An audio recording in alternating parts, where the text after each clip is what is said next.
In this video, I'll be making the case for 5 books I think should be required reading. There's a time and place for purely fun page turners, for the occasional self-help book, and for nonfiction, but these are all fiction recommendations. My hope is that at least some of these are new to you. All 5 of these books are just flat out great, but they each lend some unique perspective, and as a group, I think they make a great little list of books that you should definitely strive to read at some point in your life, preferably sooner rather than later. If you're the type of person who has a bucket list of books, a reading bucket list, these 5 titles should definitely be on that list.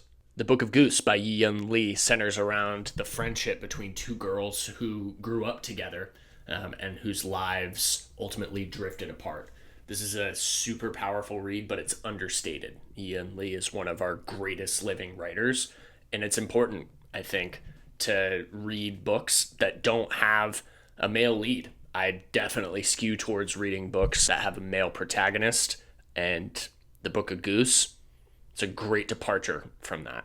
The Goldfinch by Donna Tartt gave me one of the most powerful and emotional reading experiences I've had in the last 5 or 10 years. The Goldfinch won plenty of awards. It's super popular, but the main reason you should read it is that it's going to give you a deep and immersive reading experience unlike any other. You're going to be engrossed in much the same way that people were hooked on Charles Dickens novels a couple hundred years ago, and the payoff of The Goldfinch is extraordinary. I can't recommend it any more highly. There's not much new for me to say about East of Eden by John Steinbeck. I've made another video about it. Plenty of others have as well. But you gotta read this one. This is about good and evil, about the different stages of life. It's about spirituality, what we believe in, and why we make the choices we make. Once you're hooked on this book, much like The Goldfinch, I guarantee you it'll fly by, even though it's pretty long. I hope this isn't the first you're hearing about The Road by Cormac McCarthy. This is a brilliant and bleak novel that centers around a father and son. It's about what lasts in the face of the apocalypse. It is one of the best apocalyptic novels ever written. It's a page turner in addition to being one of the great literary works of the 21st century. I think every guy should read Beloved by Toni Morrison as well. This one is more so about the relationship between a mother and her daughter, but it's complicated. There's a dark history there to that relationship.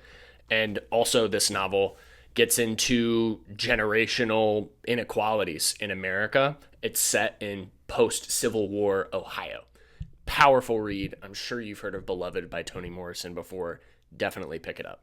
I hope you got a little something out of this video. If there are any other books you think all guys should definitely read at some point in their lives, let me know in the comments. My name is William. I appreciate you for watching. Happy reading. Take care, and I'll see you in the next one.